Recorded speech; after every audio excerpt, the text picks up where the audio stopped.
Bonjour à tous, ça y est, c'est parti pour le ZCL News de ce mercredi 30 mars, c'est l'avant-dernier jour du mois et on sera en avril dans 2 jours sur le temps des poissons. Sinon, tout de suite, le proverbe du jour, comme chaque jour d'ailleurs, on va le voir ensemble et on va demander à M. Autran de commenter. Sac trop plein, pas qu'à marier. L'abus de toute chose peut ainsi devenir une faiblesse et extrait de l'ouvrage de Didier Manette. Alors, qu'est-ce que ça vous dit? Sac trop plein, pas qu'à marier. L'excès en toute nuit, c'est ça, oui. C'est ça la traduction. Oui, c'est la traduction, mais sur le contexte même, sur ce que c'est. Est-ce que vous dites au monde, sac trop plein, pas à marier? Est-ce qu'on peut dire au monde ça? Oui. Ah, bien entendu. Oui. Bien entendu. S'il abuse de quelque chose de négatif, oui. Forcément, je vais le lui signaler. Merci, monsieur Autran, président de l'association Consensus.3, qui est avec nous tout à l'heure. On va parler de cette manifestation qui aura lieu ces jours-ci. Et avec lui, Magali Dumoulin, bonjour. Elle est aussi membre du Consensus.3, elle est la trésorière. On va recevoir aussi le docteur Béatrice Safrano qui va nous rejoindre dans un instant. Sinon, le mercredi, c'est notre journée culturelle. On aura José Turlepin, la chronique Messe et l'habitude, comme chaque mercredi. Jocelyne Boucaud, chronique Coco et Abricots. Et puis, on va terminer avec Martine Fazer, la chronique La culture selon Martine. Sinon, l'actualité, une table ronde sur la sécurité routière avec Olivier Félix qui était sur place.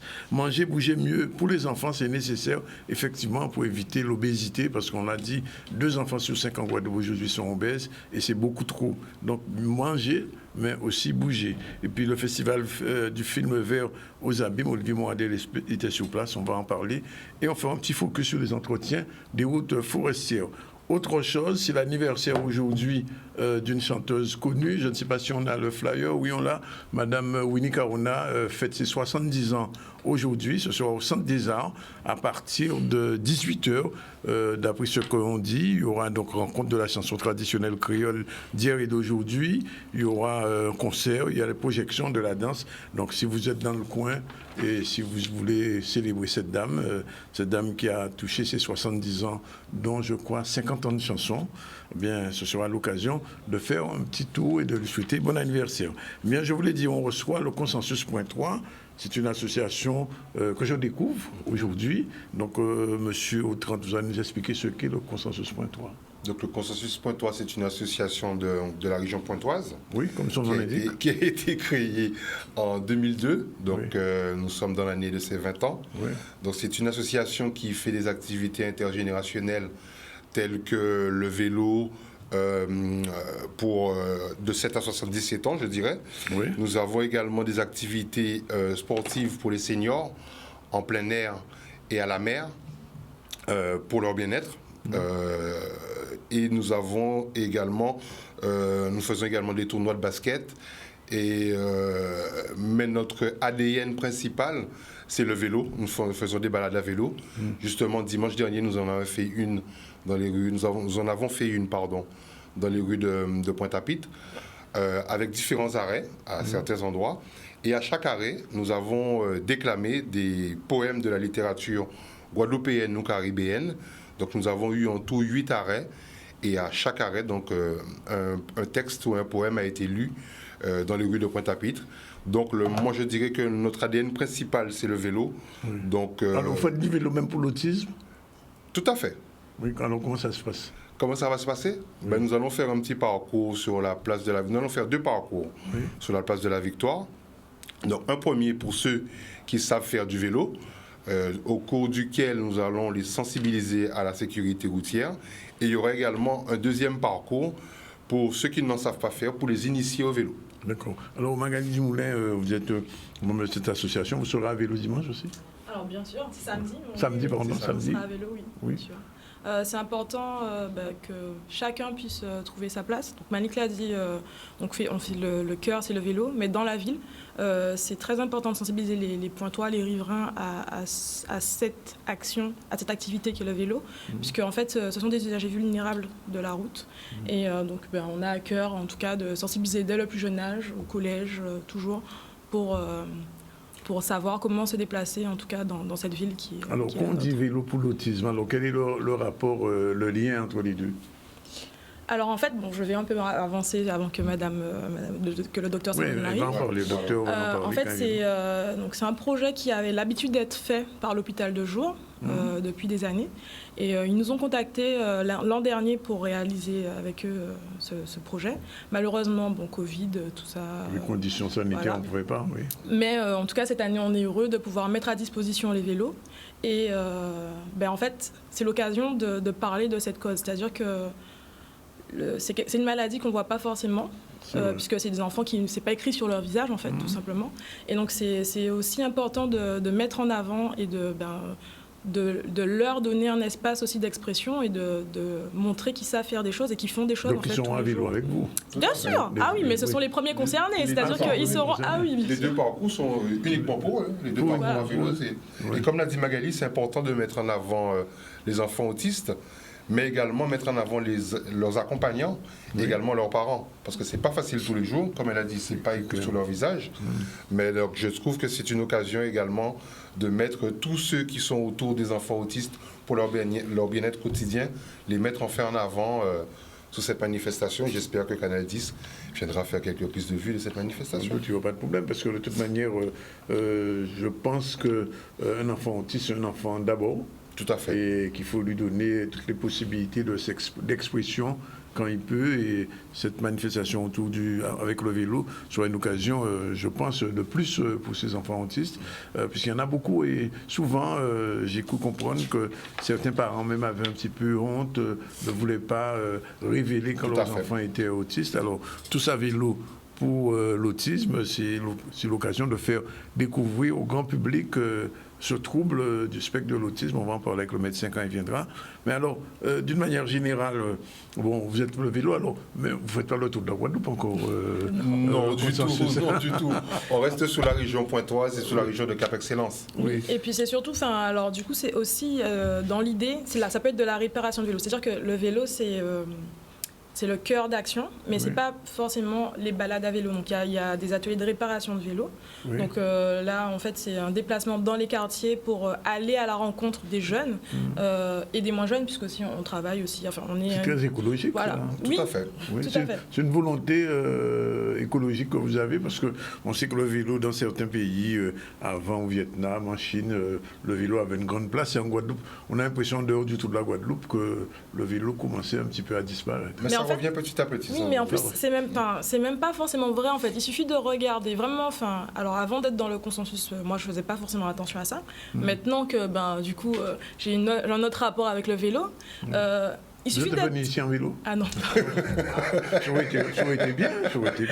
Mais alors, le problème, c'est que nos routes ne sont pas équipées. Par exemple, il n'y a pas assez de pistes cyclables. Je raconte un petit peu ma vie, mais j'étais en Australie. Et en fait, en Australie, même les bus, en fait, il y a des parcs à vélo. C'est-à-dire qu'on peut prendre le bus et on range son vélo, en fait. Derrière, quoi. Oui. C'est ça. Donc, du coup, lorsqu'on prête attention, en fait, il y a beaucoup de personnes qui se déplacent à vélo dans Pointe-à-Pitre et ailleurs. Par exemple, hier. Je vois les policiers surtout à vélo. Oui, mais il y a des gens sur la voie 110 qui sont à vélo aussi. Oui. Et ça, c'est des questions qu'il faut... Les postiers étaient aussi un mouvement, moins. Mais est-ce que Pointe-à-Pitre, il y a un circuit quand même particulier pour Pointe-à-Pitre? Parce que je vois, quand on sort de Jarry, il y a une petite parcelle de route pour les vélos, mais je ne sais pas, dans la ville même, comment vous faites ça? Alors, dans la ville n'est pas spécifiquement aménagée pour l'instant, j'espère. Ouais. Comme le maire est écologiste, il faudra lui poser la question. Voilà, donc la ville n'est pas encore aménagée. On ne s'en privera pas. On ne s'en privera pas de lui demander. Je pense bien. Mais c'est ça notre rôle, en fait, c'est justement de montrer et d'informer en permanence sur le code de la route et sur les usages pour que tout le monde soit en sécurité. Oui, parce que souvent, les conducteurs d'automobiles ne font pas suffisamment attention aux gens qui sont à vélo. Et donc, vous sortez tous les week-ends? Non, pas tous les week-ends. Ce sont des sorties que nous faisons mensuellement. On a repris récemment parce que, comme on l'a dit tout à l'heure, les conditions sanitaires ne nous le permettaient pas. Mais en moyenne, nous faisons une balade à vélo par mois.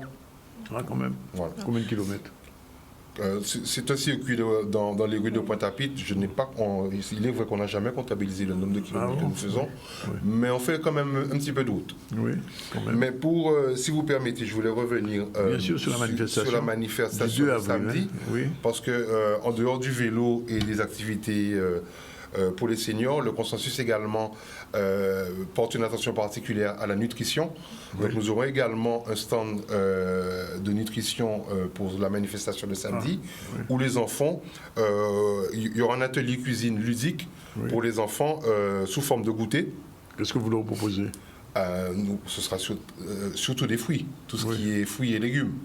Et en fait, sans trop dévoiler ce qui va se passer samedi, en fait, les enfants vont découvrir la pizza d'une autre manière. Je ne vais pas dévoiler ce que... Non, mais ça m'intéresse quand même. Vous pouvez dire, ça va peut-être attirer les gens. Venez nous voir samedi, M. Zambronis. Comme ça, vous pouvez. C'est à quelle heure? C'est de 9h à midi. 9h à midi? Tout à fait. Le stand sera où? Sur la place de la Victoire. Sur la place de la Victoire. Bon. On va occuper en fait toute la place. Donc il y a des pizzas vélo, quoi. Donc, voilà. Ils vont découvrir la pizza autrement. Autrement? Oui. Sans doute à vélo. Bon, on verra ça. Non, comme ce sont des enfants, on leur amène. C'est uniquement pour les enfants. C'est uniquement pour les enfants. Pour les enfants autistes, oui. Pour les enfants. Non, les pizzas, c'est uniquement pour les enfants. Pour les enfants autistes. Le parcours, c'est leur journée. C'est leur journée de l'autisme. Ouais. Donc la journée leur est complètement dédiée, que ce soit pour le vélo, que ce soit pour la nutrition. D'accord. Les prochaines manifestations du consensus? La prochaine manifestation du consensus, comme je l'ai dit en préambule, nous sommes dans les 20 ans, dans les 20 ans du consensus. Donc au mois de juin, nous allons faire plusieurs manifestations qui représentent l'ADN du consensus. Donc chaque week-end, il y aura une manifestation, un week-end vélo, un week-end sportif, un week-end nutrition, un week-end musique, etc. Tout ça à vélo?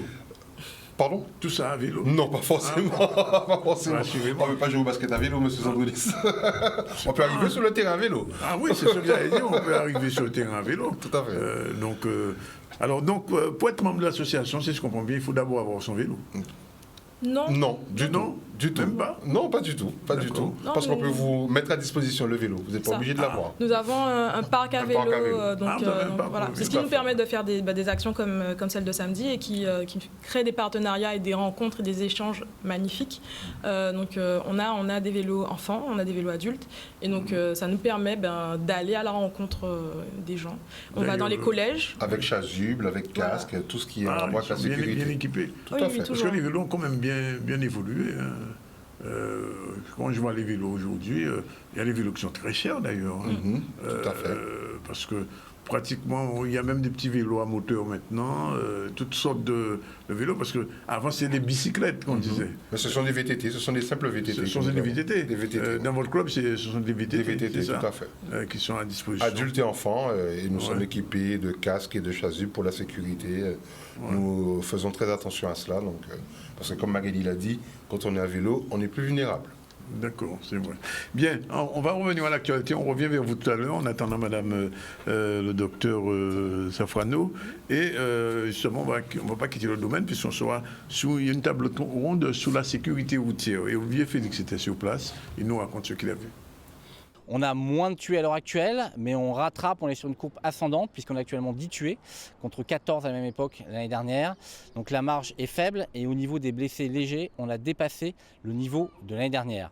Donc ce travail de sensibilisation et de prise de conscience, il doit se poursuivre puisque la situation, elle reste grave.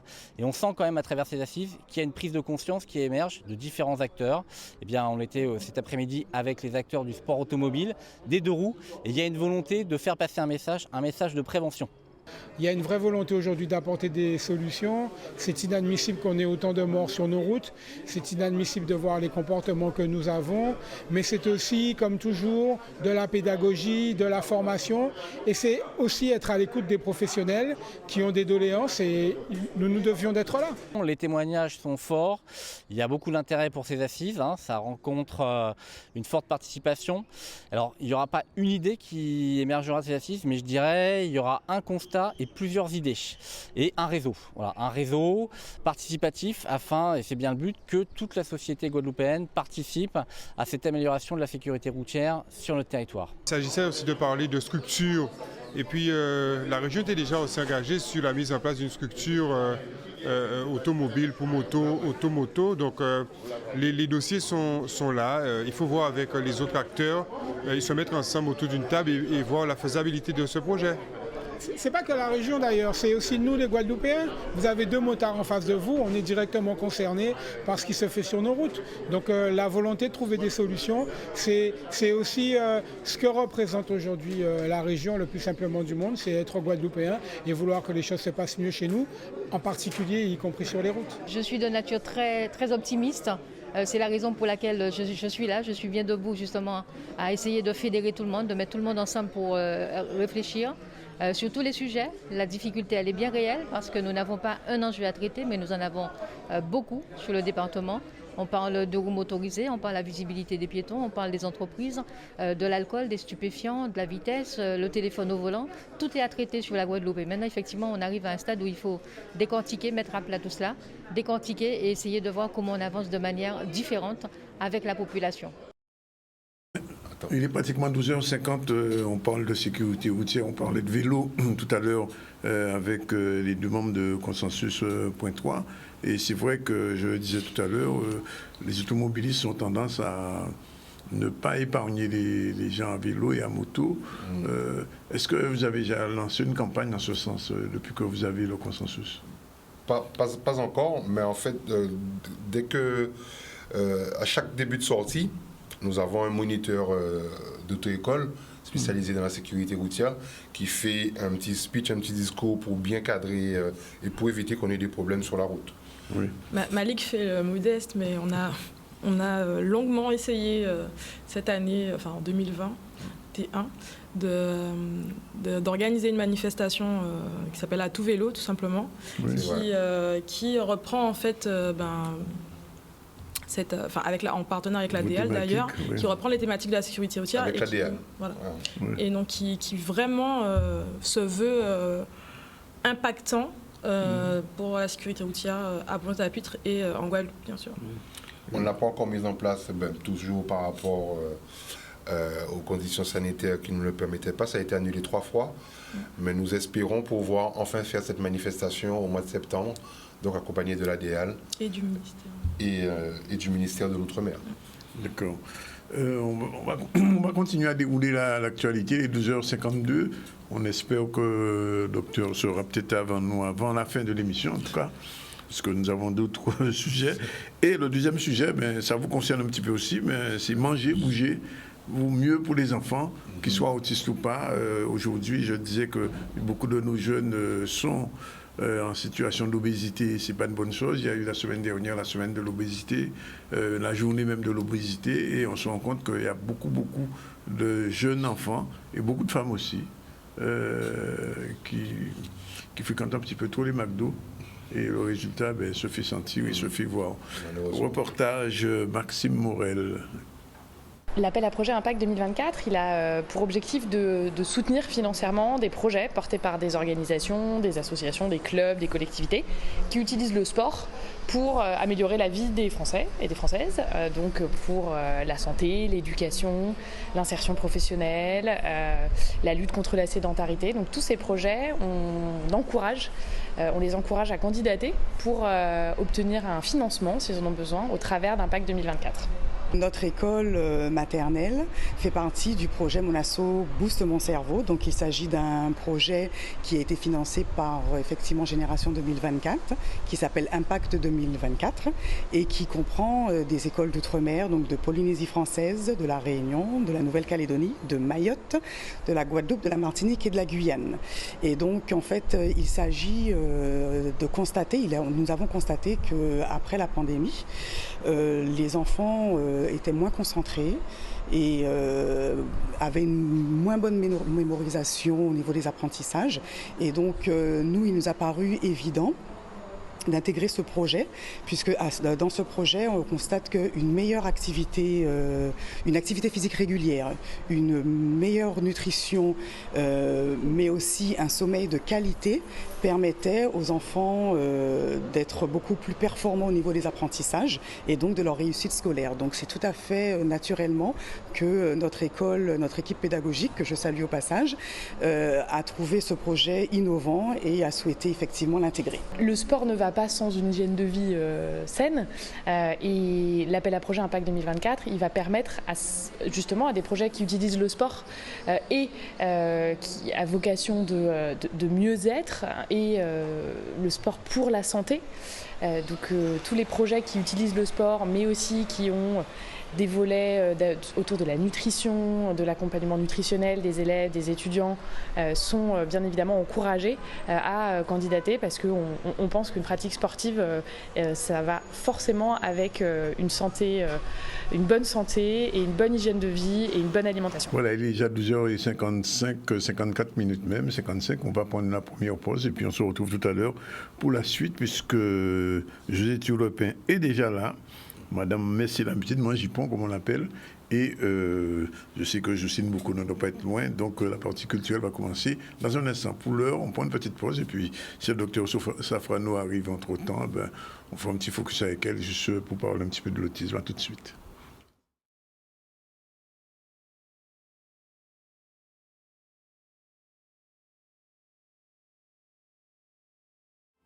Voilà, exactement 13h, je vous l'ai dit, on va recevoir au moins Jipon, on est content de revoir. Quelle nouvelle? En bien, merci. Ou bien, merci. Ou bien, merci. Tout à l'heure, on a fait un petit focus sur le consensus.3 et on attend le docteur Safrano, peut-être qu'elle s'est perdue, enfin on ne sait pas. Si elle ne s'est pas perdue, on va la recevoir tout à l'heure. Pour l'instant, on va parler des contes et légendes du pays Guadeloupe. Moi, Jipon. Générique, c'est parti.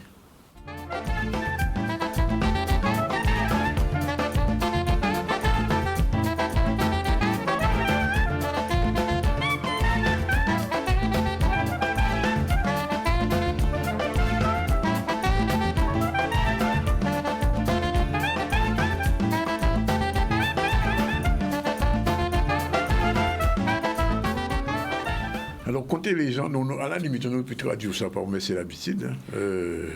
Absolument. Presque littéralement. Ah oui, c'est pour ça que j'ai inclus compter les gens dans mais c'est l'habitude.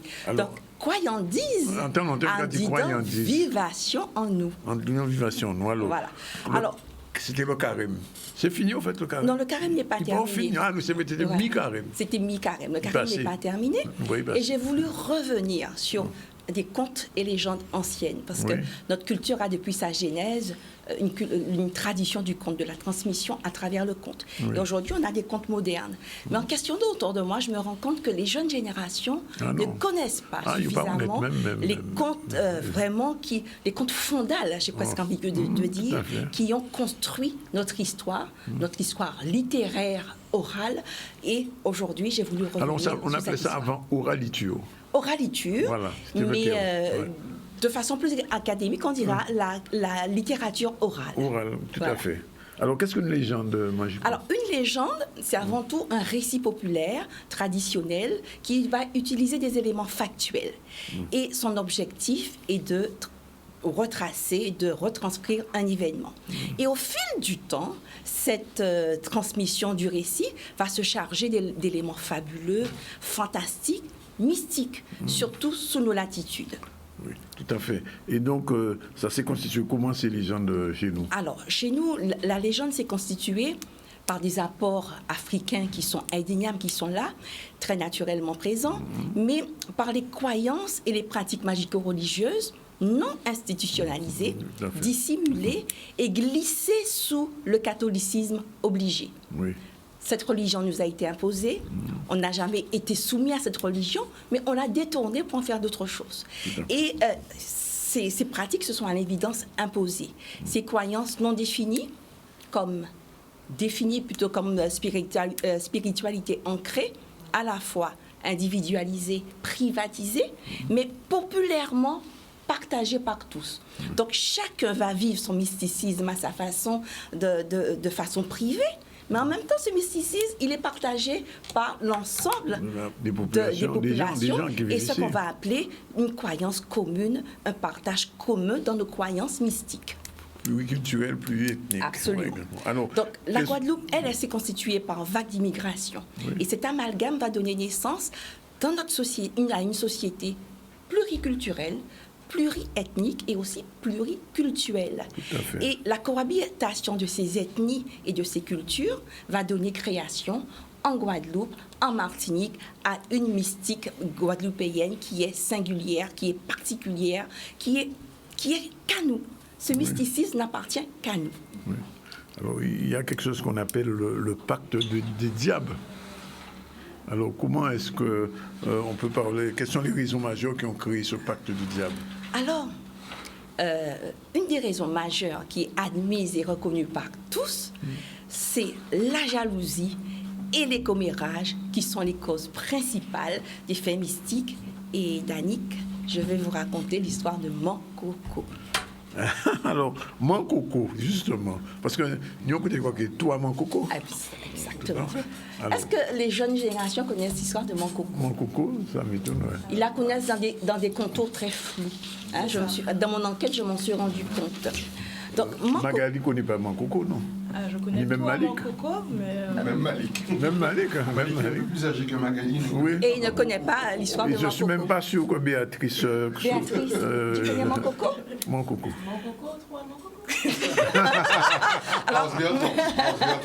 Donc tu vois, mon enquête me donne raison. Ouais, tout en à fait, fait. les jeunes générations ne connaissent pas ces histoires qui, à mon sens, charpentent la littérature orale guadeloupéenne traditionnelle. Alors, Mankoko, c'était une commerçante du Bourg-d'Anse-Bertrand. Ses affaires étaient aussi aigries que son caractère et elle concentrait toute son énergie à jalouser, à envier sa bonne amie, Madame Grandfond. Celle-ci, Madame Grandfond, était une commerçante dont les affaires étaient prospères et malgré sa bonne fortune, elle restait une femme agréable, pleine de bonhomie. Mankoko, désirant accéder elle aussi à la fortune et ce sans plus attendre, décida de pactiser avec le diable. En contrepartie, il lui réclama naturellement un sacrifice humain.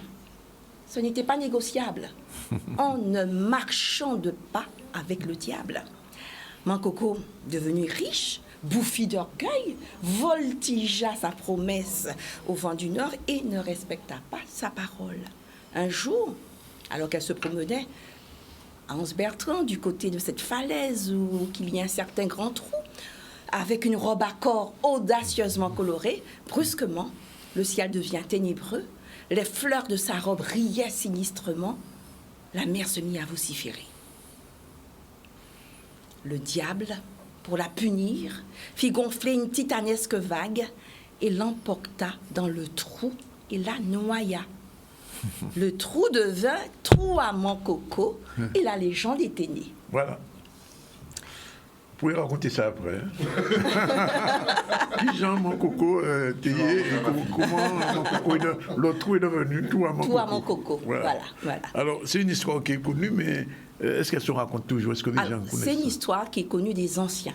Oui. Mais c'est une histoire qui est très méconnue parmi les jeunes générations. C'est et c'est pour ça que on vient de le vérifier. Voilà, c'est pour ça que j'ai voulu aujourd'hui ramener et en tout cas susciter la curiosité pour que les jeunes générations aillent chercher cette histoire de Mankoko qui est à ma foi très singulière. Par contre, les gens d'Anse-Bertrand, les gens du coin m'ont confié que si vous vous risquez vers toi Mankoko à midi, et qui plus est, pendant ce temps de carême, vous entendez des bruits de couverts, tous les gagés ensevelis dans la mer, et vous apercevez parfois son ombrelle luminescente. Quand même, oui. Si vous dérangez leur intimité, qui sait ce qui pourrait vous arriver? Heureusement, c'est en plein jour qu'elle raconte ça. Donc, je suppose que tu valides mes talents de conteuse. Ah, pour ça, zéro faute, vraiment. Et la prochaine fois, on va continuer sur les croyandises en travaillant, en analysant deux contes du Vendredi Saint. Alors, en Calizotte, c'est les inventés qu'au Cavois d'Eya Jipon. Le proverbe du jour, l'autre proverbe du jour. Voilà, merci Manjipon, merci José pour cette histoire de Mankoukou. Maintenant, vous savez ce que c'est que Mankoukou. Vous pouvez le transmettre. Hein. Il faut le transmettre. Et tous les gens qui nous ont regardés là, qui ne savaient pas ce qu'était Mankoukou, mais ils savent. Et peut-être un jour, il faudra parler de la diablesse un jour.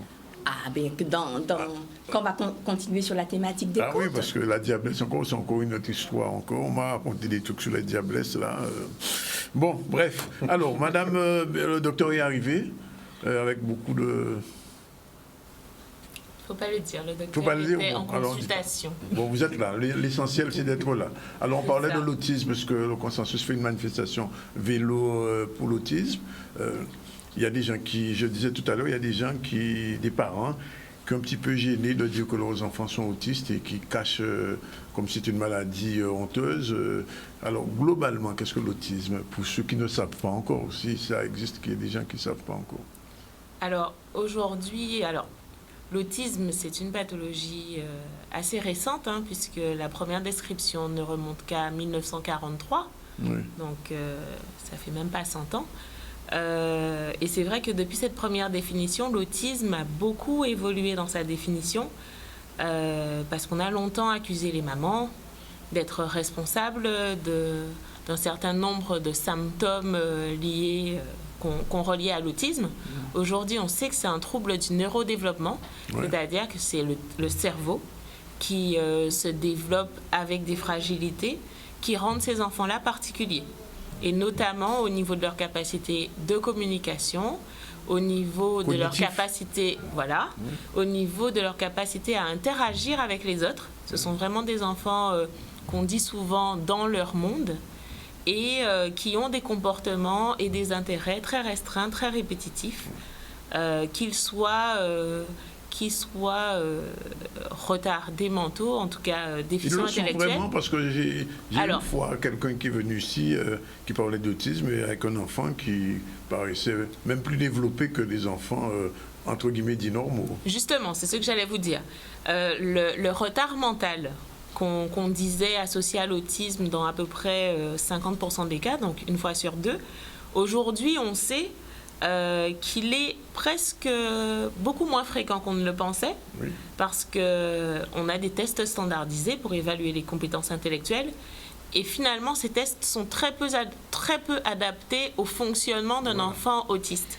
Donc souvent ces enfants-là, même quand ils ont des compétences intellectuelles, comme on ne peut pas l'évaluer de manière standard, on leur attribue une déficience intellectuelle qui n'est pas forcément effective. Ce qu'on sait, c'est que leur fonctionnement cognitif n'est pas du tout typique, en tout cas neurotypique, comme la plus grande majorité des gens. Et donc, du coup, ça les fait souvent être classés injustement comme des déficients intellectuels. Ce qu'on sait qui n'est pas, dans la plus grande majorité des cas aujourd'hui, le cas. C'est considéré comme une vraie pathologie, l'autisme? C'est une vraie pathologie classée au titre des affections longue durée, des 30 affections longue durée. Donc, ce sont des enfants qui sont pris en charge à 100%, qui ont une reconnaissance de la qualité de personnes handicapées, qui ont droit à un certain nombre d'avantages au niveau de la maison départementale des personnes handicapées. Donc, c'est important en fait. Aujourd'hui, je pense que l'autisme ne doit plus être une pathologie honteuse. Au contraire, il faut que les enfants soient reconnus dans leurs troubles pour qu'ils aient justement la prise en charge dont ils ont besoin et la reconnaissance dont ils ont besoin au niveau du grand public. L'autre problème, c'est la scolarisation. Souvent, les écoles ne sont pas adaptées aux conditions des enfants autistes. Alors, je dis ça sous couvert de Madame le maître référent, hein, puisque la conteuse a de multiples casquettes. Effectivement, 60 à 70% des enfants autistes ne sont pas scolarisés. Donc, c'est quelque chose au niveau national qui est vraiment une considération et une préoccupation nationale. On va... au niveau de l'éducation nationale vers le zéro sans solution. C'est-à-dire que tous les enfants doivent avoir un projet de scolarisation quel qu'il soit, même si ce n'est pas un projet de scolarisation standard, même si ça doit se faire dans un établissement spécialisé. Mais tous les enfants sont voués à avoir un projet de scolarisation. Moi, j'ai envie de dire que tous les enfants autistes sont capables d'apprentissage. Est-ce que le système scolaire classique est capable de leur offrir un environnement adapté à leurs problématiques? Je pense que non. Je pense que justement, il faut qu'on soit vraiment très prudent et qu'on soit toujours dans l'intérêt de l'enfant et qu'on offre toujours des projets adaptés aux besoins de l'enfant, qui n'est pas forcément le besoin ni la demande des parents. Alors, il y a le deuxième niveau, c'est l'entrée dans la vie sociale et économique, je veux dire. Là le travail. Là aussi, c'est une deuxième problématique qui n'est pas non plus résolue. Effectivement, mais aujourd'hui, on sait qu'il y a de plus en plus de personnes qui rentrent dans ce qu'on appelle le spectre de l'autisme, puisqu'aujourd'hui, on parle d'un spectre pour l'autisme, parce qu'il y a des gens qui sont a priori adaptés, qui ont un travail, qui ont des amis, qui ont une famille, et qui rentrent, selon les critères des classifications, dans le spectre autistique. Donc on sait qu'il y a de plus en plus de personnes qui ne sont pas forcément diagnostiquées, d'ailleurs, qui n'ont pas ce diagnostic de posé, mais qui présentent des symptômes et qui sont adaptés. C'est vrai que l'enjeu, c'est de faire qu'un maximum de ces enfants, même ceux les plus sévèrement atteints, soient intégrés dans nos sociétés, quel que soit le niveau d'intégration. C'est pas forcément un niveau standard, avec un travail classique, avec une famille classique, mais en tout cas, intégré et reconnu.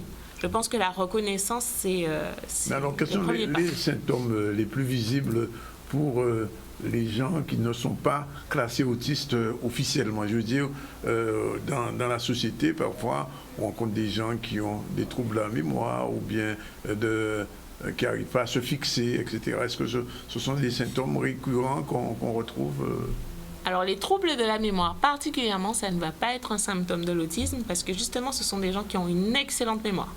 Une excellente mémoire. Quel que soit leur niveau intellectuel, ils ont une mémoire photographique. Il y a des artistes porteurs de troubles autistiques qui ont notamment cette capacité de voir un paysage et de pouvoir le reproduire au détail près, parce qu'ils ont cette capacité de mémorisation visuelle qui est très très impressionnante.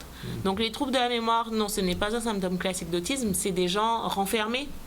Les gens qui, par exemple, sont particulièrement solitaires, les gens qui ne sont jamais, qu'on ne retrouvera jamais au milieu d'une foule, les gens qui parlent peu, ou même quand ils parlent, on dit, les parents disent il a parlé très tard, les gens qui parlent vers 5-6 ans, qui ne seront jamais les grands bavards de l'Assemblée, les gens qui ont du mal à regarder dans les yeux, qui semblent mal à l'aise avec les interlocuteurs, les gens qui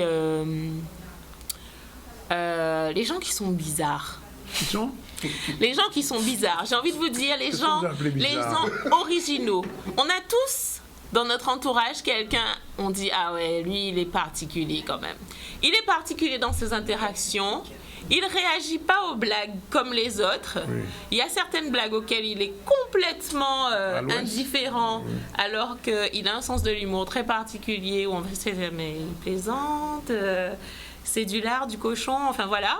On ne sait pas trop. La personne qui est l'original, c'est souvent une personne, alors c'est souvent, tous les gens originaux que vous connaissez ne sont pas autistes, heureusement. Mais vraiment, une personne qui a un style particulier ou qui a des manières particulières, qui est très empruntée, qui utilise un langage très châtié, il pourrait être dans le spectre autistique. C'est ce qu'on qualifie d'autisme Asperger. Alors aujourd'hui, c'est une dénomination qui a disparu des classifications, l'autisme Asperger. Mais en tout cas, c'est ce qu'on appelait antérieurement l'autisme Asperger, c'est-à-dire l'autiste de haut niveau qui a quand même des capacités intellectuelles qui lui permettent de rester adapté, à une certaine mesure, à la société et de répondre à un certain nombre d'exigences de notre société. Alors, à l'ESPM, comment vous agissez sur cette catégorie de patients? Quelle est leur fonction réelle, puisque elle n'est pas médicamenteuse, apparemment, non? Alors, il peut y avoir besoin de médicaments, parce qu'en fait, aujourd'hui, on sait que ce sont des gens qui ont une sensibilité, un profil sensoriel très particulier. Il faut vous dire que si vous êtes très sensible au bruit, la moindre des situations sociales est quelque chose de très inconfortable. Donc ça peut générer des gros troubles du comportement, ça peut générer beaucoup d'angoisse. Donc souvent, on peut mettre en place des médicaments pour les apaiser, pour leur permettre d'être moins angoissés, de mieux gérer leur sensorialité, quelle qu'elle soit, et être moins angoissés et donc plus adaptés. Mais effectivement, la prise en charge de l'autisme, comme je disais, c'est surtout l'apprentissage. Apprendre à s'adapter, apprendre à développer ses habiletés sociales. Tout ce qui se fait naturellement chez les personnes neurotypiques et qui ne va pas se développer spontanément chez l'enfant. Donc nous, à l'hôpital de jour, on les accompagne de manière globale. Ce sont des enfants qui sont petits, ils arrivent à l'hôpital de jour, ils ont entre 5 et 6 ans. Oui. On les accompagne jusqu'à 11 ans, souvent pour les préparer à l'entrée dans un établissement spécialisé où on va leur apprendre un métier, cette fois-ci. Et nous, on leur apprend à être plus autonomes, à pouvoir verbaliser des demandes, par des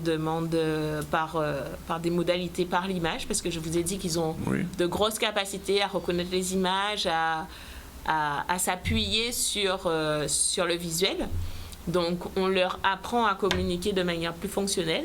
Parce que quand on n'arrive pas à communiquer, vous vous imaginez, si vous vous retrouvez en plein milieu de la Chine à ne pas savoir dire un mot et que vous êtes entouré de Chinois, au bout de 5 minutes, vous aurez l'air d'un grand original, je pense.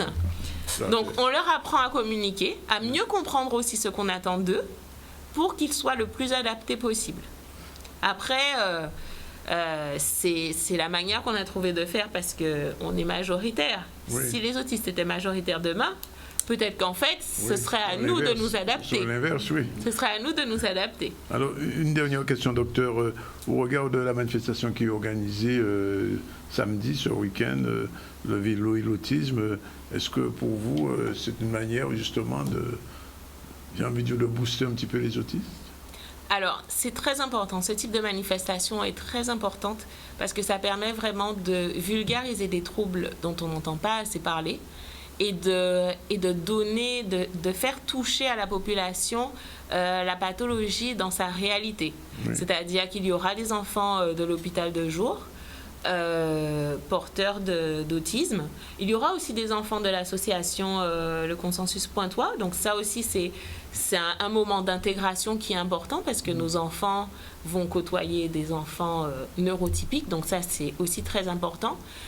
Il y aura des stands d'information. Donc la population pourra venir se renseigner sur l'autisme. Peut-être que des gens qui ont des doutes sur des particularités de leur enfant pourront venir se renseigner, poser des questions, puisqu'il y aura des représentants du centre ressources autisme, qui est le centre d'information régional sur l'autisme et la problématique autistique, qui se trouve pour l'instant à Bemao. Donc ce sera vraiment l'occasion de poser des questions, de voir des professionnels et des enfants, d'échanger avec des professionnels et des enfants, puisque tous les enfants porteurs de TSA ne sont pas sans langage, il y en a qui parlent. Ce sera l'occasion d'entendre aussi des témoignages de parents, de professionnels et d'enfants. Et ce sera l'occasion pour quelques artistes de faire une prestation et donc de marquer leur sensibilisation à la cause. Je l'apprends. Oui. Non, c'est vrai, on n'a rien dit sur les artistes. C'est une surprise. C'est une surprise. C'est une surprise. Oui, ça fait partie. C'est comme les pizzas spéciales. Voilà, c'est ça. D'accord, j'ai rien dit. Bon, ok. Voilà, on a fait un bon petit tour, même si elle arrive un petit peu avant. Bon, bref. Il est 13h22. Festival Film Vers aux Abîmes. Olivier Mouradel, on revient à l'actualité. Merci, docteur, de toute façon, de votre intervention. Elle était attendue. C'est mon plaisir. Nous aussi. Voilà.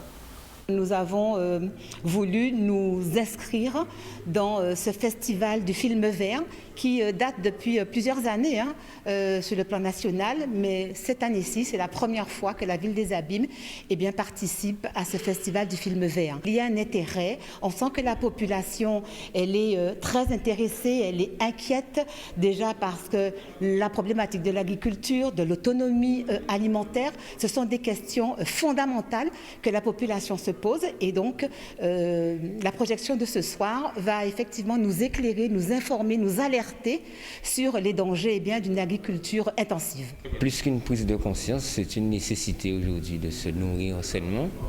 Et c'est un peu de ça que le film va parler, de se nourrir sainement. Et aujourd'hui, ce n'est pas du tout un phénomène de mode, c'est une nécessité et encore plus par rapport à cette autonomie alimentaire qui est un peu demandée partout. Donc nous sommes concernés aussi la Guadeloupe et voilà, je pense que ce sont des bonnes initiatives qui permettent de mettre en lumière justement les acteurs déjà de cette autonomie alimentaire. Il faut vraiment qu'on se pose la question, c'est une question fondamentale. Qu'allons devenir, que vont devenir nos agriculteurs, pourquoi nous devons effectivement protéger notre ressource, nos aliments, notre alimentation, nos fruits et légumes, et puis bien sûr avoir une autonomie et puis manger ce que nous produisons. Voilà, il est 13h24 dans un instant, on va recevoir Coco Isabriko, je veux dire Jocelyne, c'est pas Jocelyne Béroir. Non, c'est pas Jocelyne Béroir, non. Elle vient de sortir un livre d'ailleurs. Et après, ce sera Martine. Mais pour l'instant, on revient au proverbe habituel du jour, puisque tous les jours, on a un proverbe maintenant. Sac copain, pas qu'à Marie. J'ai demandé tout à l'heure à Malik de réagir là-dessus. Et alors, sac copain, pas qu'à Marie. Quand on peut dire ça? Quand on peut dire ça, faut sac la plein. Il ne faut pas être trop plein. Ouais. Donc, l'abus en tout nuit. C'est vrai, ok. C'est bien dit. On vous remercie en tout cas tous et toutes d'être venus. Et puis on donne rendez-vous au point 3. Et à toute la Guadeloupe. Et aux autres, samedi. Aux Guadeloupéens. Aux Guadeloupéens d'une manière générale, parents autistes, non autistes, à la manifestation. Et puis on vous souhaite du succès. Merci et puis on verra un peu ces surprises samedi. Oui, voilà. Ils n'ont pas voulu dévoiler. Donc, non, du tout. Madame le docteur, vous avez trop dit. Non, mais justement, j'ai aiguisé la curiosité. Ah, c'est un teasing, d'accord. Okay. Il faudra venir voir. Il faudra venir voir et écouter. Bien, voilà. Merci. Deuxième pause et tout à l'heure, on va retrouver la suite des programmes du CNCL News avec les autres chroniqueuses qui vont arriver.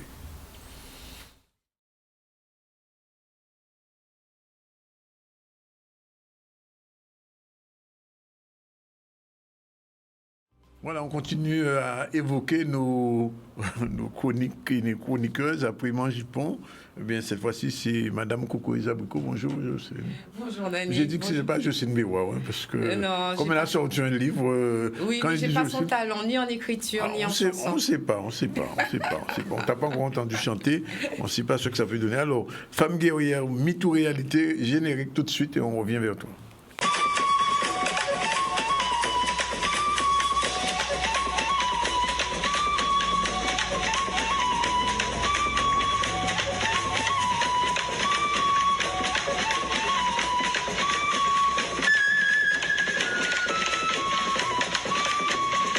Isabriko, l'original. Alors donc, ces femmes guerrières et MeToo Reality, c'est quoi exactement, je sais? Déjà, je voudrais dire un grand bonjour aux téléspectateurs, aux auditeurs de Canal 10 et de RHT. Il ne fallait pas que je l'oublie.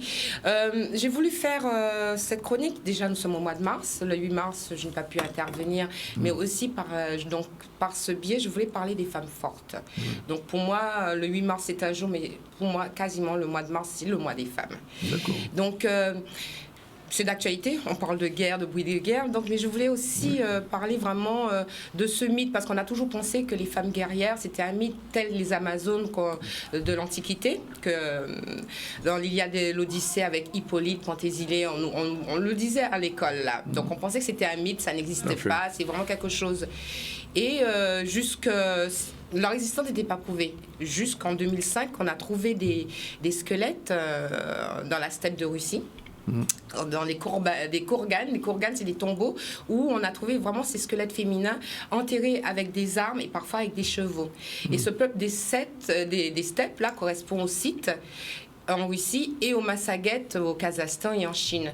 Et donc là, à partir de ce moment, les archéologues, les historiens ont pu dire que peut-être ces personnes, ces femmes guerrières, étaient peut-être les Amazones dont parlaient les Grecs.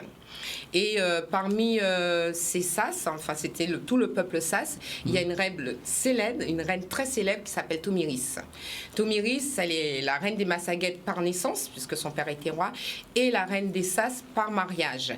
Et elle est restée dans l'histoire car c'est celle qui a pu réunifier tous les peuples Sas des steppes et tuer le grand Cyrus, le roi perse. Le roi des Perses, oui. Le roi des Perses. Oui. Donc elle est restée dans l'histoire par rapport à ça. Oui. Donc ensuite, on a encore parlé des Amazones dans des films dernièrement, pour les jeunes qui ne connaissent pas l'histoire vraiment au niveau livresque, mais ils ont pu voir les films qui racontent l'histoire des Amazones avec Wonder Woman, oui, bien la sûr, plus célèbre des Amazones, donc qui a été magnifiée et tout. Donc, mais à part cela, moi je voulais dire aussi qu'en Afrique, les Amazones ont existé. Aussi, heureusement. Oui. Heureusement. Ça veut dire qu'il n'y a pas qu'une seule, il y a plusieurs peuples d'Afrique, tels que l'Angola, les Ashanti au Ghana, au Dahomey. Il y avait des femmes guerrières. Elles avaient l'habitude de se battre, de chasser. C'était vraiment dans leur nature.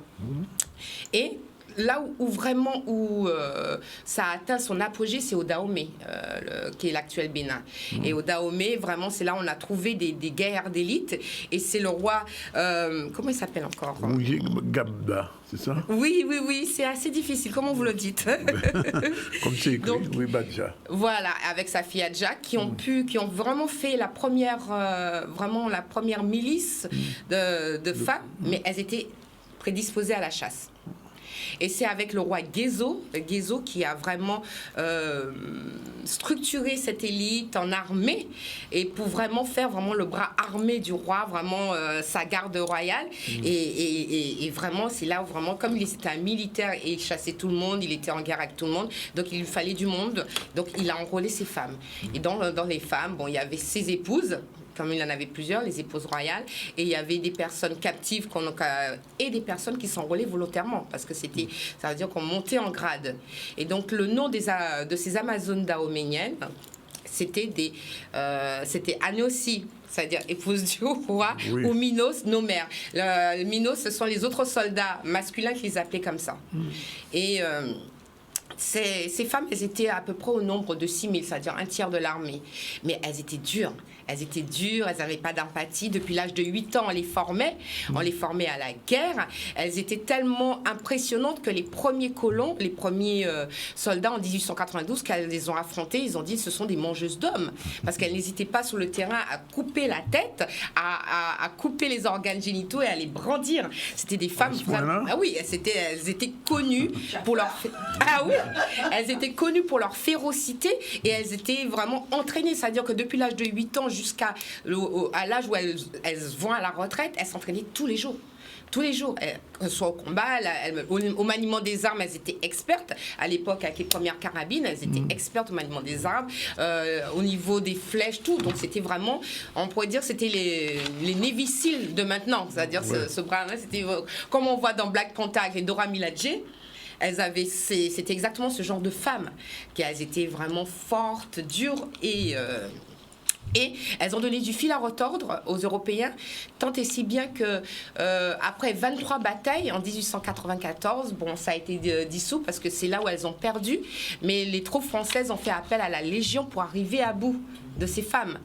Et ils sont arrivés à bout aussi parce qu'ils sont venus avec des nouvelles armes, dont des carabines très perforantes. Donc là, ça a fait des dégâts dans le camp des Minos. Et là, ils ont dissous cette armée pour installer leur protectorat et ils ont emmené le roi Béhanzin en captivité en Martinique. Et donc, c'est de là qu'on voit vraiment que ça s'est éteint. Mais elles ont perduré. Et la dernière Minos, elle est décédée en 1979. En 1978, des personnes sont venues l'interviewer et elle racontait les batailles de 1892, de 1894. Et elle est morte à plus de 100 ans. Mais malheureusement, quand les dernières Minos n'ont pas été reconnues, parce que des fois, elles étaient vraiment dans la pire des pauvretés. Le pire, c'est que ce nom-là existe encore en Guadeloupe, hein, Minos. Minos, ouais, exactement. Nos mères, c'est langage fond. C'est des Minos, il y a plein de Minos, dans la région de Bastia. Voilà, mais à part l'Afrique, c'est vrai qu'aussi en Afrique, je voulais vraiment démontrer cette nature guerrière. Il y avait la reine Yéa, elle a un nom très difficile. Yéa Asantewaa, et elle aussi, elle a pris 1 millier d'hommes, c'était la reine-mère au niveau, chez les Argentines, au Ghana, elle a pris 1 millier d'hommes et elle a fait un siège de 3 mois du fort britannique. 3 mois. 3 mois. Et ils ne pouvaient rien faire. Et comment ils ont pu s'en défaire, vraiment, c'est en faisant intervenir encore la Légion étrangère. Et ils sont venus, et là, elle a été capturée et emmenée aux Seychelles, où elle est morte en 1921. Donc, c'est une grande dame aussi. Mais nous ne sommes pas en reste aux Antilles. Hein. Nous avons de très, très grandes femmes, dont tout le monde le connaît. Elle a été romancée. Maintenant, il y a des statues d'elle partout. Même en France, bientôt, ce sera l'une des premières femmes qui aura sa statue bientôt à Paris. Elle a des monuments. C'est la Mulatrice Solitude, de son vrai nom, Rosalie. Oui. Rosalie, la Mulatrice Solitude, elle est née de sa mère Bayan Goumé, qu'on surnommait Bobette, en 1772, mais très rapidement, sa maman l'abandonne toute petite et elle marronne. Donc, elle est élevée à elle-même, donc on connaît l'histoire. Ensuite, avant le deuxième rétablissement de l'esclavage, elle rejoint un groupe de marrons où elle trouve un chéri, et voilà, et elle se bat corps et âme quand on a voulu rétablir l'esclavage, et on la tue après son accouchement. Elle était redoutable. Elle était redoutable parce qu'elle n'hésitait pas à aller sur le combat avec son gros ventre. À Trois-Rivières, elle a brûlé des béquets, etc. Exactement. Et c'est pour ça qu'elle a été reconnue, sa combativité. Et en plus, c'est d'une mort tragique puisqu'on attend qu'elle accouche et le lendemain, on la tue par pendaison. Elle est morte à l'âge de 30 ans. Mais il y a une autre grande dame qui est un siècle avant, c'est au XVIIe siècle, Nani, Queen Nani. Jamaïcaine. Ouais, la Jamaïcaine. Et la reine, on peut dire, on l'appelle la reine des marrons. Oui. Mais elle aussi, elle a été terrible. En arrivant, on l'a enlevée. Elle est ghanéenne. Ashanti, à l'époque, on disait Ashanti. Elle est ghanéenne et elle arrive avec ses frères en Jamaïque. Et très rapidement, elle marronne en compagnie de ses frères. Et pendant plus de 30 ans, cette femme a mené la vie dure aux soldats britanniques. Technique de guérilla, pillage, razzia. Et en 30 ans, elle a libéré près de 700 et plus d'esclaves. Donc ça, c'est quelque chose qui est terrible parce que vraiment, les Britanniques ne savaient pas à quel saint se vouer avec elle, sachant qu'elle était un chef spirituel, un chef militaire, elle était fin stratège et elle a vraiment pu, avec ses frères, fonder des villages marrons, des communautés marrons où les personnes qui libéraient pouvaient vivre en liberté dans les Blue Mountains et faire une vie, faire des enfants qui laissaient libres. Et elle était dépositaire aussi de la religion ghanéenne qui est l'Obé, donc elle avait aussi cette force mystique. Donc ça, c'est une autre très grande dame. Et d'ailleurs, je sais qu'en Jamaïque, elle a énormément de statues. Il y a pas mal de choses. Vraiment, elle est reconnue comme une figure majeure. Et une autre dame à qui je voulais faire honneur, vraiment, c'est aux États-Unis, Harriet Tubman. Harriet Tubman, qui est née en 1913. Et elle a une vie étonnante. Elle s'est échappée. Elle a marronné et quand elle a marronné, elle est revenue un an après chercher sa famille et dans l'espace de 10 ans, elle a fait plus de 19 missions pour pouvoir récupérer des esclaves. Près de 300 et quelques esclaves ont été libérés par elle par le biais d'un réseau qu'elle avait formé et dont elle avait hérité aussi, qu'on appelle le réseau souterrain. Et elle a fait ça. Ensuite, à la guerre de sécession, elle s'est engagée. Elle a été l'une des premières femmes qui a pu conduire une armée et libérer près de 700 esclaves en Caroline du Sud, dans le raid de Combahee River. Ah ouais, donc Harriet Tubman, c'est vraiment une grande dame. D'ailleurs, on a fait un film dernièrement sur sa vie, un film de Cassie Lemons qui raconte sa vie. Et en plus, elle a été humanitaire parce qu'elle a fait des maisons de retraite pour les Noirs. Elle a été l'une des premières à combattre pour avoir le droit de vote pour les femmes, plus de liberté pour les femmes. Elle était contre le racisme. Elle fait pas mal de choses. Donc vraiment, maintenant, je sais qu'aux États-Unis, je ne sais pas si c'est en œuvre, on a décidé de la mettre sur le billet de $20 à la place du président Jackson qui était raciste. Donc on a dit peut-être qu'on va mettre, ce sera l'une des premières femmes noires qui sera sur le billet de $20. Donc ensuite, donc moi, en parlant de ces femmes, ce sont des femmes forte, je voulais vraiment montrer que d'où nous venons. D'où nous venons, donc on a dans nos veines ce sang qui coule. Alors j'ajoute une femme qu'on connaît moins, Gertrude, l'esclave Gertrude à Petit-Bourg, qui a été une empoisonneuse. Elle empoisonnait les béquets et les colons. Et finalement, elle a été exécutée. Et Harry Boussillon a fait un grand livre sur l'esclave Gertrude, qui était aussi une combattante pendant cette période. Mais il y en avait énormément, et pas seulement aux Antilles. Rosemary Toto aussi. Voilà, moi je voudrais parler de Carlota Lucumi, qui est à Cuba. Il y a Lumina Sophie en Martinique. Sonny Belair, qui était lieutenant en Haïti. Ça, c'est pas mal aussi. Eva à La Réunion. Donc, il y a partout des femmes. Et je citerai aussi Claire en Guyane et Taraneova en Tasmanie. Donc un peu partout, il y a eu des femmes guerrières qui ont mené la vie dure à l'État pour les droits, pour la liberté, pour leur famille. Il y a une dernière Amazone que je voudrais citer, et ça c'est dans un autre combat, mais qui est aussi un combat, c'est... Karina Guillaume, qui est la présidente de l'association Amazon Guadeloupe. Cette association aide les femmes atteintes d'un cancer à lutter au quotidien contre ce mal. Donc, elle les encourage, elle les suit. Voilà, donc c'est une grande dame pour moi aussi.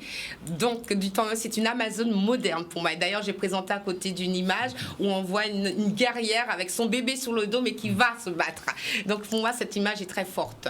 Donc, c'est pour cela que je voulais vraiment parler de ces femmes fortes et dire aux femmes guadeloupéennes, vous êtes issues de là.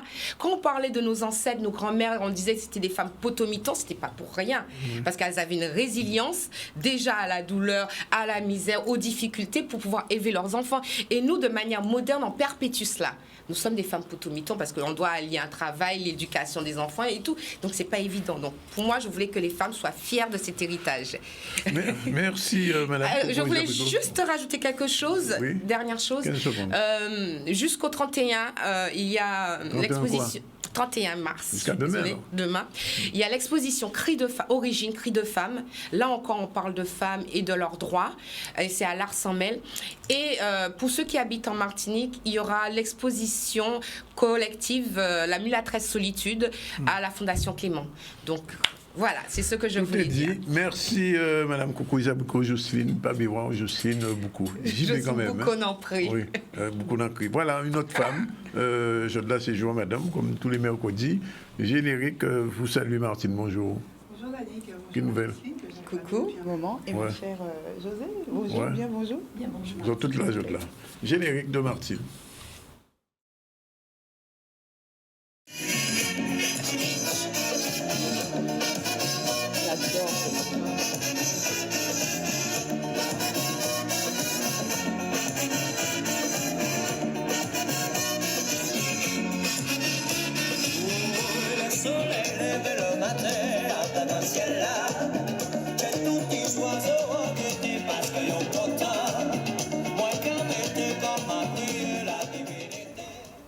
Alors Martine, quoi de neuf? Bien, bonjour Danick, je vais bien, merci de me le demander. Oui, ça se voit. Je pense que tu vas bien, je vais bien aussi. Et j'espère que c'est la même pour nos auditeurs, nos téléspectateurs. Et je salue mon petit fan club personnel pour leur dire bien bonjour. Et j'espère que tout le monde se porte très très bien. Bien, écoute, les nouvelles sont bonnes. Elles sont bonnes bonnes dans la mesure... Il n'y a pas de coup de gueule aujourd'hui. Comment? Il n'y a pas de coup de gueule de Martine Jodelat. Ça, Kevin, mais c'est pas tout le temps. Il faut laisser... Jodelat, pourquoi pas si. Bon, aujourd'hui, voilà... Je suis dans la couleur soleil. Ouais, quoi rayonner. Voilà, donc quand c'est la couleur soleil, c'est que tout va bien. Enfin, à peu près. Autant que ça peut aller. En tout cas, il le faut. Je dis bonne nouvelle parce qu'il y a des petites choses qui sont en train de changer, qui sont en train de se mettre en place. La culture reprend un peu ses droits, beaucoup de préparation, d'animation, d'événements, préparation. Bref, on sent un poumon qui reprend ses droits et qui respire un petit peu. N'est-ce pas, ma chère? Et heureusement. Alors bon, je n'aurais pas l'occasion de dire tout ce qui se passe dans ce pays. Mais en tout cas, j'avais envie de revenir sur deux petits... D'abord, une actualité qui est une actualité projet. J'en ai déjà parlé il y a 2 semaines, mais je reviens dessus parce que ça me paraît important que tout le monde s'en empare. Et c'est très intéressant d'entendre la chronique de ma chère Jocelyne parce qu'il est question de mémoire, il est question de temps de mémoire. Et ce temps de mémoire, c'est remettre un peu en avant notre histoire au travers d'un certain nombre de personnalités qui ont marqué cette histoire. Et donc, c'est la Fondation pour la mémoire de l'esclavage qui, dans le cadre de missions qui sont soutenues par le ministère de la Culture, revient sur ce temps de mémoire qui s'appelle Temps de mémoire, qui va se tenir du 27 avril sur plusieurs dates, 27 avril, 10 juin, 9 octobre et 20 décembre. De quoi s'agit-il? Eh bien, c'est... tout simplement revenir sur notre histoire et notre patrimoine. D'ailleurs, cet événement, ou en tout cas ce projet s'appelle Patrimoine déchaîné. Et donc chacun d'entre nous qui a l'envie d'y participer d'une manière ou d'une autre, il faut savoir, entre parenthèses, que c'est une actualité qui est sur l'ordre du numérique, puisque ça a été lancé pendant le Covid. C'était mettre en avant notre patrimoine et sa mémoire au travers donc de cet outil que nous avions à ce moment, qui est le numérique. Et donc comme ça a très très bien fonctionné, il y avait plus d'une centaine de musées qui se sont emparés de ce sujet.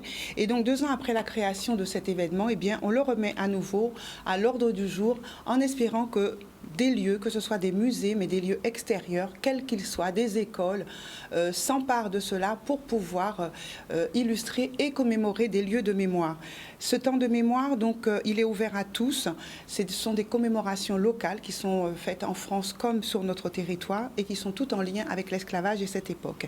Et ça redonne aussi on va dire, un peu de clarté à ces abolitions qui ont été à la fois instituées par la loi Taubira le 21 mai dernier, donc qui se situe le 10 mai, mais également par celle qui a été portée, on le sait, par le comité de marche du 27 mai et qui, là aussi, commémore le 27 mai. Donc, tout un temps de célébration qui se fera entre le 23 mai prochain et d'autres dates qui permettront à chacun d'illustrer un personnage, un temps, également, même un lieu.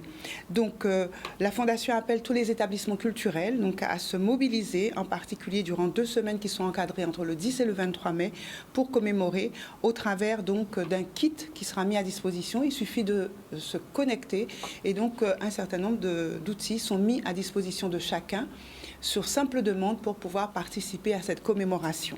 Et je crois que chacun d'entre nous, nous avons à faire et nous avons à dire sur cette histoire-là. C'était le premier élément que je voulais citer.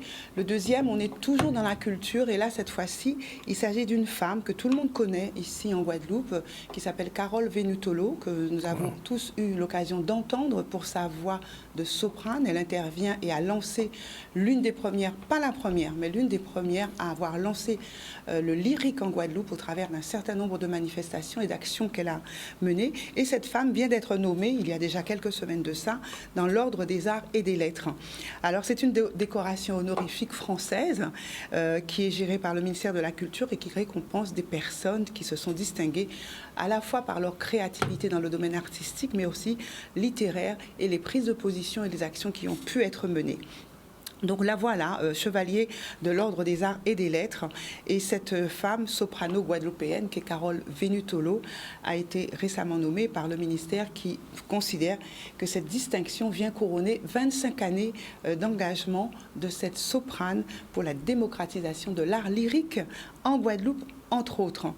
Donc, c'est un petit coup de pouce qui va permettre, je l'espère, pour cet artiste engagé d'aller un peu plus loin, mais qui va ouvrir aussi des portes à bien d'autres artistes qui sont également dans la voie lyrique, si je peux le dire ainsi, et qui travaillent de manière acharnée en Guadeloupe pour faire connaître à la fois le lyrique, mais également d'autres pans de notre culture qui mériteraient tout autant d'être reconnus et valorisés. Si j'ai encore quelques petites minutes pour Oui, tu as encore quelques minutes. J'ai encore quelques minutes, mon Dieu, c'est... Oui, tu peux y aller. Donc j'ai bien fait de m'habiller en jaune aujourd'hui. Oui. Eh bien, écoute, je vais parler d'une exposition, d'une explosion, puisque c'est le titre qui lui a été donné. Explosion qui rassemble, c'est une exposition collective qui rassemble 3 dames, que sont Françoise Charol, Nicole Réache, que tout le monde connaît, qu'on n'a plus à présenter, et Zoé. Alors, autant je connaissais Françoise Charol au travers de ses activités au niveau artistique en Guadeloupe et de son atelier d'art, autant je connaissais Nicole Réache, que plus personne n'a besoin de présenter au niveau artistique et écriture aussi, puisque j'aurai l'occasion de présenter prochainement un ouvrage qu'elle a coécrit. Eh bien, je découvrais Zoé. Donc, 3 femmes charmantes, je suis allée les rencontrer dans l'atelier de Nicole Réache. Un petit film que j'ai réalisé sera probablement visible dans peu de temps. Mais en tout cas, là, j'ai eu plaisir à les photographier dans cet univers qu'est l'atelier de Nicole Réache et de faire la connaissance un petit peu plus de ces 3 femmes qui sont quelque part aussi des pionnières, puisqu'elles dessinent et elles mettent la Guadeloupe en lumière au travers de leurs œuvres, bien sûr, comme beaucoup d'autres artistes, mais elles sont davantage dans le figuratif. Donc, c'est la représentation du quotidien des Guadeloupéens au travers du travail qu'elles proposent. Et donc, leur exposition qui s'appelle Explosion, donc c'était une explosion de couleurs que j'ai eu de bonheur de voir. Cette exposition va avoir lieu à l'Ars-en-Mêle. Elle commence là, le 2 avril prochain jusqu'au 9 avril. Et c'est cette exposition qui traite un peu de ces peintres qui mettent la lumière sur les Antilles et sur la Guadeloupe en particulier. Elles sont très...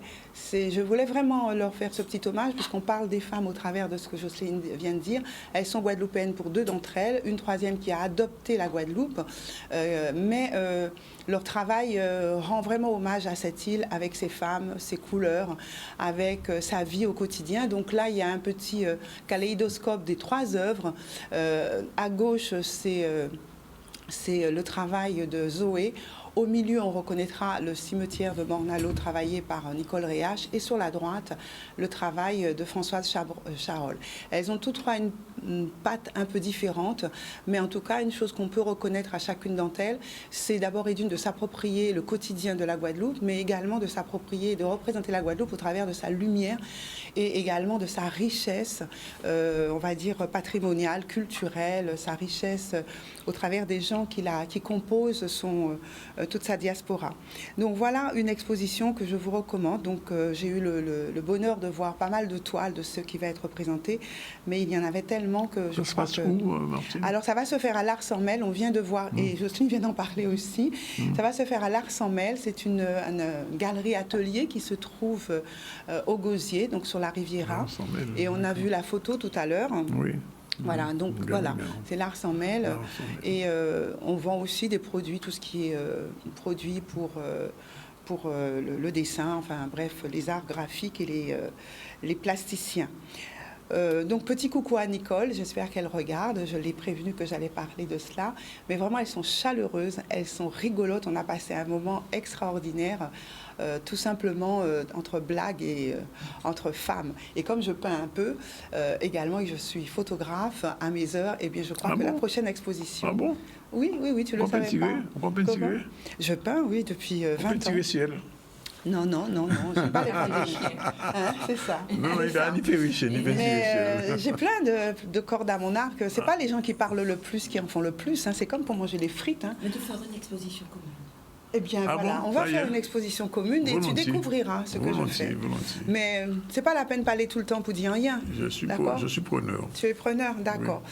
Donc voilà. Tu as encore quelque chose, Martine ? Oui, j'ai encore une toute petite chose avant. Je vais juste reparler rapidement du CEDAC avec le retour de la diffusion artistique, puisque j'en ai parlé aussi. Mais étant donné qu'il y a de nouvelles dates pour cette pièce qui s'appelle Les Revenants de l'impossible amour, de l'auteur haïtien Faubert Bolivar, donc j'en reparle parce qu'il y a de nouvelles dates qu'il faut suivre. C'est ce mercredi 30 mars, à Poteau, au Palais de la Culture Félix Poteau, donc à 20h. Jeudi 31 mars, une autre se tiendra chez moi, au Moule. J'espère pouvoir y aller, donc, puisque c'est à Robert Loison. Et le vendredi 1er avril, au Centre culturel Gérard Loquel. Voilà, et ça sera la dernière. Et là, je n'ai pas grand-chose à en dire, mais je tenais quand même à parler de ce challenge saveur d'outre-mer, Destination Guadeloupe. C'est un ami qui organise ça.